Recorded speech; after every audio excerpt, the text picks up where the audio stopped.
país único justamente pela diversidade de seu povo. 1,2 bilhão de habitantes, divididos em diferentes etnias, costumes e principalmente crenças. Uma terra de espiritualidade marcante, onde surgiram 4 grandes religiões: hinduísmo, sikhismo, budismo e jainismo. Doutrinas responsáveis por alguns dos mais deslumbrantes templos da Índia.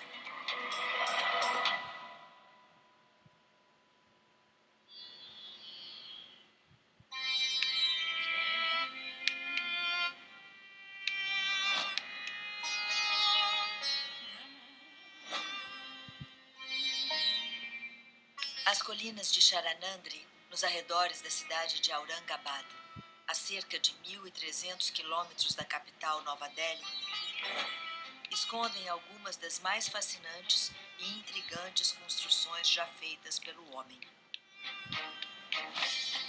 Um inigualável complexo arquitetônico formado por 34 templos e mosteiros, literalmente escavados em pedra.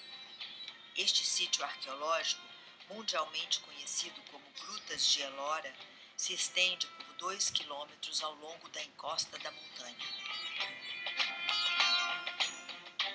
As ruínas mais antigas datam do século V, as mais recentes do século XIII.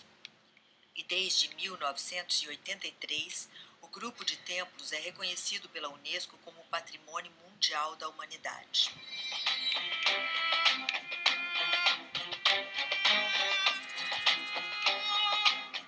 Atualmente, o local é administrado e protegido pelo governo da Índia, que executa ações periódicas de preservação e pesquisa. Por isso, as grutas receberam números de identificação. As primeiras foram escavadas pelos budistas, entre os anos 600 e 800. São 12 no total, e estão mais ao sul da montanha. Depois vieram os 17 centros hindus, construídos entre 600 e 900 depois de Cristo. Por último, mais ao norte, foram feitas as 5 cavernas jainistas entre os séculos 10 e 13. Os templos foram construídos bem próximos uns dos outros, o que revela um período de tolerância religiosa na história da Índia. Originalmente siempre había paciencia, tolerancia entre todas las religiones de la India. Se puede decir hasta ahora. Pero a veces hay problemas hoy día por el político, pero en general las gente locales son muy buenas y viven juntos, tranquilamente. Trabajan juntos en el mismo lugar, viven juntos en la misma colonia, al lado.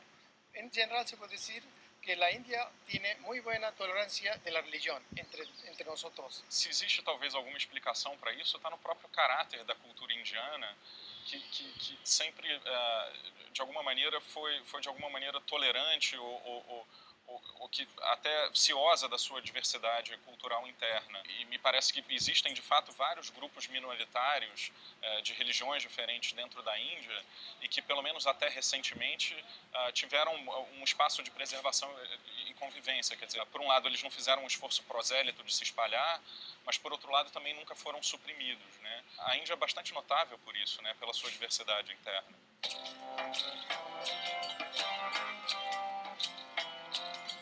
As grutas impressionam não apenas pela beleza, mas principalmente pelo método usado nas construções.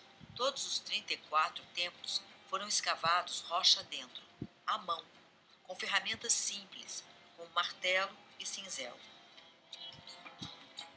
As estruturas representam um estilo diferente de visão criativa e capacidade de execução.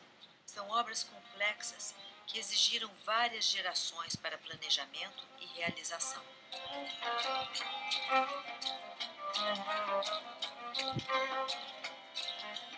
Cada uma das cavernas levou dezenas e algumas até centenas de anos para ficarem prontas. En las cavernas de Ellora tenemos 2 estilos diferentes que lo usaban, pero todos hechos a mano, cincel y martillo. Pero aquí lo usaban 2 técnicas diferentes. Primero los artistas sabían solamente la técnica de cut-in, o dentro de la roca. Quiere decir afuera adentro, luego de arriba abajo. Porque la piel de abajo lo usaban como andaimios para subir, para hacer el techo y luego iban bajando. Pero después de ver un templo en el sur de la India, ellos querían copiar, quieren hacer cutout. Entonces es muy difícil cutout porque para tienen que vaciar una piedra de la montaña y luego tienen que empezar de arriba abajo, pero sin techo. Entonces está siempre abierto al cielo, se llama cutout. Pero cuando tiene techo como un cuarto, se llama cut-in, o dentro de la roca. As cavernas budistas, hinduístas e jainistas têm diferentes tamanhos e acabamentos. Um trabalho que foi sendo aprimorado ao longo dos séculos.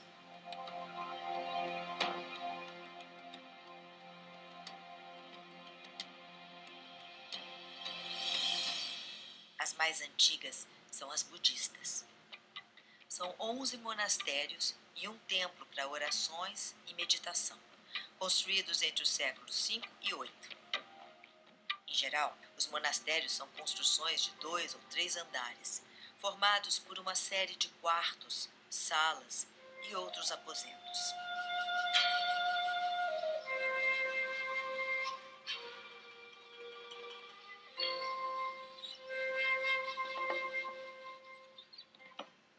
Mas nenhuma caverna budista é tão fascinante quanto a de número 10. Um enorme salão rodeado por pilastras, medindo 13 metros de largura por 26 de profundidade e 10 de altura. O teto é entalhado para simular uma obra em madeira. Por isso o local também é conhecido como a Gruta do Carpinteiro. No fundo, uma estátua monumental de Buda em atitude de pregação. Uma imagem diferente, intrigante. Buda não está sentado na tradicional posição de lótus com as pernas cruzadas. Aqui ele aparece como um rei, sentado em seu trono. Y en la cueva número 10 de Budista de Ellora tenemos una estupa muy grande, hecho con misma piedra, y en esta estupa hay Buda sentado. En la posición de la mano se llama enseñanza, teaching, enseñando, pero las piernas no están como en loto. Como en otros lados siempre se puede notar que Buda siempre sentado en loto, pero aquí no está en loto, está sentado sobre como una silla, porque tenemos una influencia de otra cultura, otro país, se llama Egipto, porque en aquella época había un negocio de aquí a Egipto. Esta ciudad de Aurangabad y alrededor muy famosas para hacer los textiles. Entonces es un buen negocio para los locales, igual para los reyes. Entonces ellos exportaban los textiles o telares que hecho mano de aquí por afuera en otros países, Egipto y otros países, y en algún momento los artistas viajaban de aquí por allá, igualmente de allá venían por aquí. Por eso ya tenemos influencia de Egipto aquí en el Ellora, que Buda sentado, igual que Abu Simbel, fraunes en vez de loto, que es porque esta postura de Buda es sentado como de Egipto, de fraunes, no tiene que hacer nada con el budismo ni con la India. As figuras ao lado de Buda e outras esculpidas nas paredes exteriores também são um exemplo da influência egípcia na região. Além disso, imagens de querubins enfeitam algumas paredes. Uma mostra clara da cultura judaico-cristã.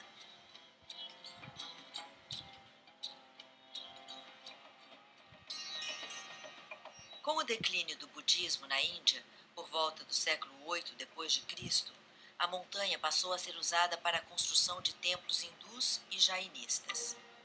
Na parte norte da montanha estão os templos mais recentes, construídos entre os anos 900 e 1200. São 5 cavernas jainistas. O jainismo surgiu por volta do século 5 a.C. É considerada uma religião ateísta, sem uma figura central como Deus. A doutrina é passada por 24 profetas que aparecem de gerações em gerações. Eles são conhecidos como Tirthankaras. O jainismo é dividido em 2 sectos, Svetambara, em que os monges usam roupas brancas, e de Gâmbara, na qual os seguidores andam completamente nus.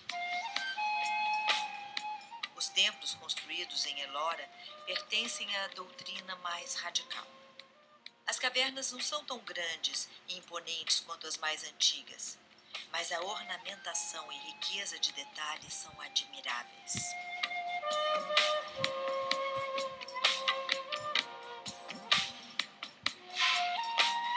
Una cosa curiosa de las cavernas del jainismo es que el trabajo es muy fino, porque está hecho al final, en siglo XI, XII después de Cristo, y después ya no hay más cuevas en esta zona.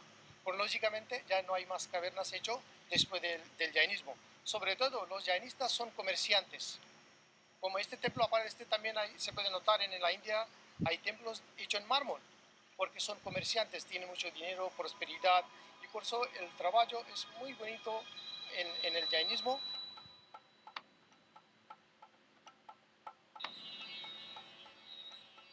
O sagrado tem muitas manifestações possíveis, né? Ele pode se manifestar no despojamento ou na humildade de um templo simples para homens simples, e que encontra a sua sacralidade exatamente nessa pobreza e nesse despojamento, e ele pode ser suntuoso como uma ideia da própria suntuosidade da divindade, né? Ou demonstrando de alguma maneira o quanto os homens estão dispostos a investir ou a entregar em sacrifício ao sagrado. Então, me parece que essa diversidade de templos, ela manifesta a diversidade das vivências possíveis do sagrado, e elas são virtualmente inesgotáveis. A caverna 32, conhecida como Indra Saba, é a maior delas e foi esculpida no século IX. A construção foi realizada com duas técnicas diferentes. Primeiro, escavando a rocha no sentido vertical, de cima para baixo. Depois, na horizontal, montanha adentro. Ao passar pelo portão de entrada, vemos um enorme pilar, um elefante e um grande altar no centro, tudo esculpido em uma única pedra. O templo é dedicado a Mahavir, o 24º e último dos profetas. Ele aparece representado dentro do altar.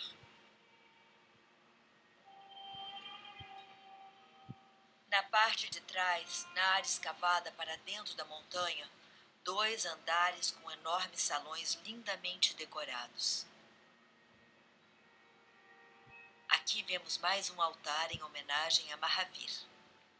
No outro extremo do salão, há uma estátua da deusa protetora Ambika, sentada sobre um leão. Ao lado, uma imagem com clara influência da cultura chinesa. A veces la gente, extranjeros, pensaban que ellos está hecho solamente por los monjes o por los monjes. No es así. Está hecho por los 3 grupos, los monjes, los artistas y la gente locales. Los artistas que venían de otras partes de la India eran profesionales y ellos pagaban por los reyes. Ellos trabajaban por 2 cosas, para ganar dinero y también para enseñar su arte, pero los monjes trabajaban solamente para la religión, pero no eran artistas, los monjes. Por eso no podía hacer nada más que ellos ayudaban la historia, mitologías a los monjes, y la gente local trabajaban como cargadores. Matinga, a deusa da prosperidade, também está representada, sentada sobre um elefante. O teto é ornamentado por uma linda flor de lótus. Ao lado dela, é possível ver partes de pinturas que resistiram ao tempo e hoje são um tesouro da história da arte indiana.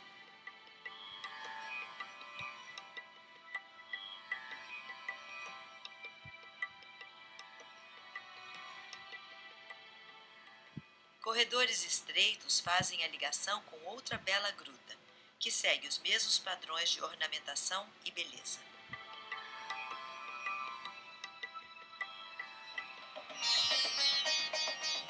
A outra metade das grutas do complexo foi construída por hindus entre os anos 600 e 900. São 17 magníficas amostras da cultura védica, com representações de deuses, homens e animais.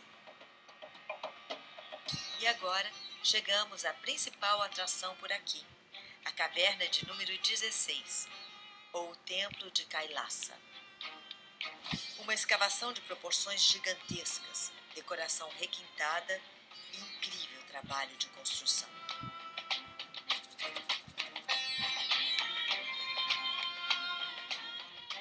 A obra, que teve início por volta de 760 d.C., é uma representação do Monte Kailasa, a famosa montanha do Himalaia. Inicialmente, o templo estava coberto com gesso branco para ficar mais parecido com o verdadeiro Monte Kailasa, que quase sempre é coberto de neve. Sí, el nombre Kailasa viene de Monte Kailasa, porque de acuerdo con el hinduismo hay una morada del Shiva en los Himalayas, Monte Himalaya, se llama Monte Kailasa. Y los reyes que pagaban el patrocinio, el dinastía se llama Rashtrakuta, eran seguidores de Shiva. Y por eso ellos quieren dedicar un templo a Shiva aqui e logo lo llamaron Kailasa. Shiva, ele é o destruidor, né, o transformador. Então ele tem a capacidade de transformar as formas, está relacionado então à ação. A Índia realmente ela é um lugar muito vasto, né, realmente é um subcontinente, tem vários ambientes diferentes. E você tem em especial esses Himalaias, ou Himalayas, como é falado em sânscrito. Himalayas literalmente Hima é neve, né? Alaya é a morada, então é a morada da neve, é um lugar que tem muita neve, é um lugar frio. No norte, né, ele realmente tampa ali a fronteira do norte, e é um lugar alto. Então as montanhas, elas estão sempre associadas com o conhecimento, com a sabedoria. Né? Aquilo que é o mais alto é realmente a sabedoria sobre a própria verdade. Então o próprio Himalaia, as montanhas, elas são identificadas com Shiva. Porque Shiva, ele realmente, como ele representa essa sabedoria, esse conhecimento, esses sábios, a própria montanha é o ambiente dele. E esse Monte Kailasa, ele é um monte específico, é um monte especial. É falado que Shiva mora no Kailasa. Embora pareça um edifício separado, um templo com vários andares, na verdade, o monumento foi esculpido em uma única rocha. É a maior escultura monolítica do mundo, isto é, feita em um único bloco de pedra. 7 gerações de artistas fizeram a escavação, de cima para baixo, por cerca de 150 anos.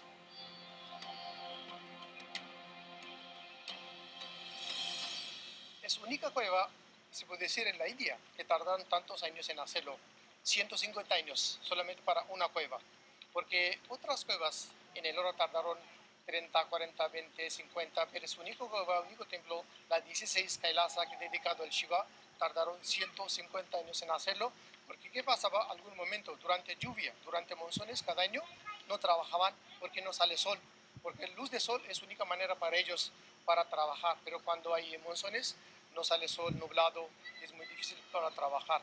Entonces 4 meses de lluvia tenían tiempo para hacer proyectos del futuro.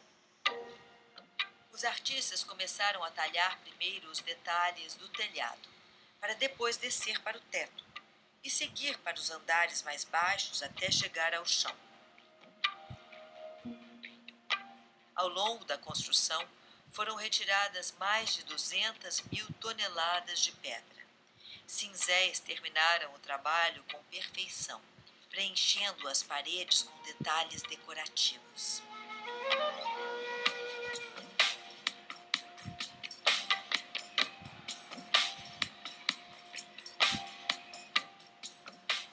Um enorme pórtico dá as boas-vindas.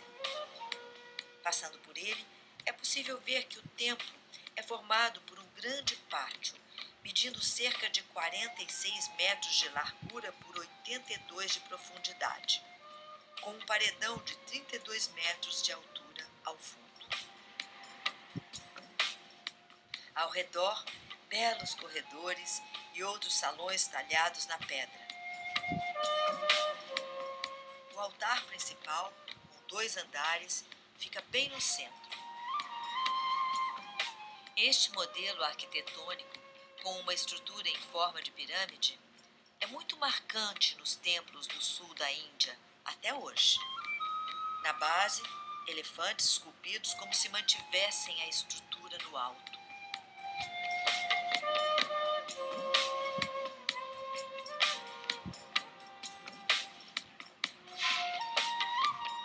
Pero la forma cuando se ve que está hecho parece como una carroza de los elefantes. Y ya dos elefantes están tirando del frente. Cuando entramos adentro se puede notar por cada lado hay un elefante, pero en otra dirección porque están descansando. Pero actualmente están tirando como los bueyes y caballos, por ejemplo, sobre sus lomos. Y luego hay un puente, como la vara. Y después al final una carroza principal para sentar la gente. Al lado tienen una columna por cada lado, se llama mastil, para poner la bandera, que nos indica a quienes pertenece esta carroza, por ejemplo.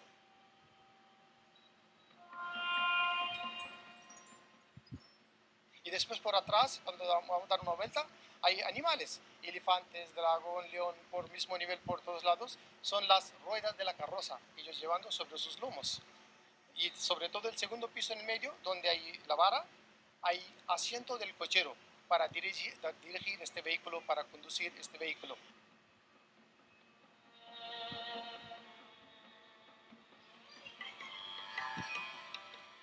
A ornamentação das paredes e a riqueza dos entalhes impressiona.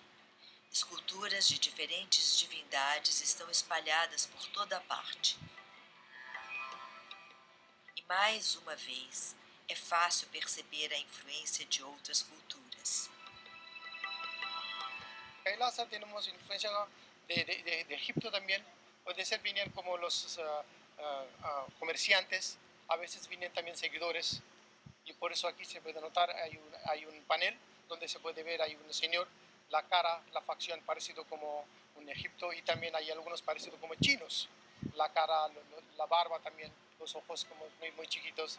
Este es como dice, de los chinos.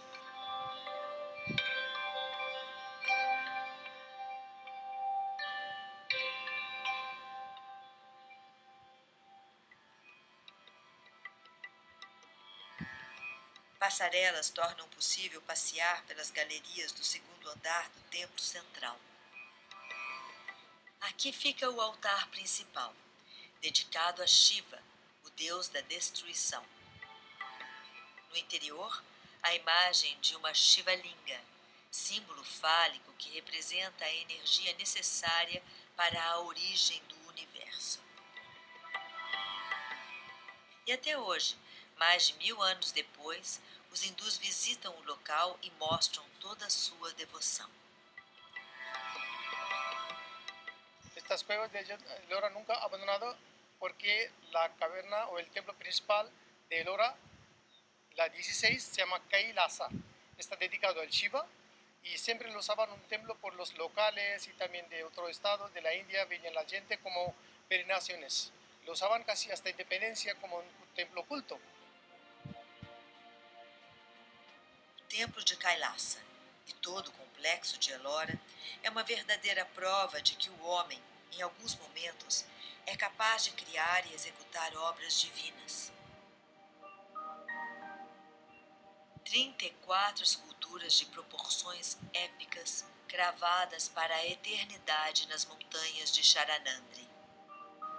Difícil decidir qual é a mais bela e encantadora. Mas quem disse que é preciso escolher?